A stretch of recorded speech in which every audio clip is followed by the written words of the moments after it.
ถ้าต้องการจะรันข้อมูลนะครับเป็นตัวเลขเป็นเซตๆอย่างตัวอย่างแรกต้องการเลข1 5ข้อมูลแล้วก็ไปเลข2 5ข้อมูลเลข3 5ข้อมูลหรืออีกแบบหนึ่งนะครับ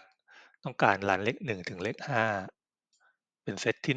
1แล้วจากนั้นเซตที่2ก็รันเลข1ถึงเลข5อีกครั้งเป็นเซตที่2และเซตที่3แบบนี้ทำยังไงเรามาดูในคลิปนี้นะครับ ลำดับแรกนะครับเราจะสร้างลิสต์รายการตัวเลข1-20ขึ้นมาก่อนโดยใช้ฟังก์ชันนะครับเท่ากับ seq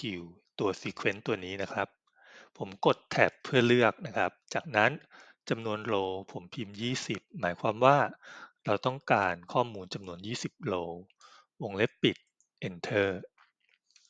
ได้ตัวเลข1-20มาแล้วนะฮะจากนั้นเราต้องการข้อมูลเซตละ5ข้อมูลนะครับผมพิมพ์เท่ากับแล้วก็เลือกรายการที่เราสร้างไว้หารด้วย5กด enter จะเห็นว่าเลข5ตัวนี้นะครับมันหาร5แล้วได้1ตัวนี้นะครับ10หาร5ได้2 15หาร5ได้3ดังนั้นถ้าเราปัดเศษนะครับโดยปัดเศษขึ้นก้อนแรกก้อนนี้นะครับมันจะปัดได้1ก้อนนี้มันจะปัดได้2แล้วก็ได้3ซึ่งตรงกับคำตอบในคอลัมน์ ddoc ตัวนี้ที่เราต้องการผมกลับเข้ามาในช่อง h1 นะครับการปัดเศษขึ้นนะครับเราจะใช้ฟังก์ชัน round up แล้วก็เปิดวงเล็บจากนั้น number of digit นะครับต้องการทศนิยมกี่ตำแหน่งผมใส่เลข0เพราะว่าเราต้องการเป็นจำนวนเต็มวงเล็บปิดแล้วก็ enter ก็จะได้ผลลัพธ์ตามที่เราต้องการแล้วครับเลข1 5รายการเลข2 5รายการเลข3 5รายการถ้าเราอยากจะรันแค่3รายการนะครับเป็นเลข1 3ครั้งแล้วก็เป็นเลข2 3ครั้งวิธีทำก็คือเราก็เลือกเหมือนเดิมแต่เราหารด้วย3แล้วก็ round up ปัดเศษให้กลายเป็น0นะฮะ enter เราก็จะได้ข้อมูลสลับกันทุก3บรรทัดแบบนี้นะครับทีนี้ถ้าเราอยากได้อีกแบบหนึ่งก็คือตัวนี้นะฮะรันเลข1ถึงเลข5เป็นเซตที่1แล้วก็กลับไป1ถึง5ใหม่เป็นเซตที่2แบบนี้นะครับเราจะใช้คำสั่ง mod modulo หรือว่าการหารเพื่อเอาเศษผมพิมพ์เท่ากับนะครับ mod เปิดวงเล็บ number เราเลือกตัวนี้นะครับที่เราสร้างไว้จากนั้นตัวหารนะครับเราหารด้วย5วงเล็บปิด enter ผลลัพธ์มันคืออะไรนะครับ5หาร5นะครับเศษเหลือคือ0 6หาร5เศษเหลือคือ1 7หาร5เศษเหลือคือ2ไล่มาเรื่อยๆฮะจนถึง10 10หาร5เศษเหลือก็คือ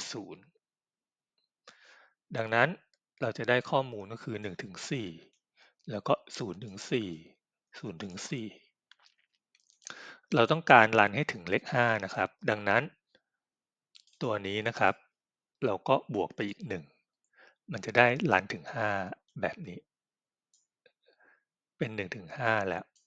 แต่ว่าปัญหาคือมันเริ่มต้นที่2เราอยากจะให้มันเริ่มต้นที่1นะครับดังนั้นเรากลับไปที่สูตรตัวนี้ตัว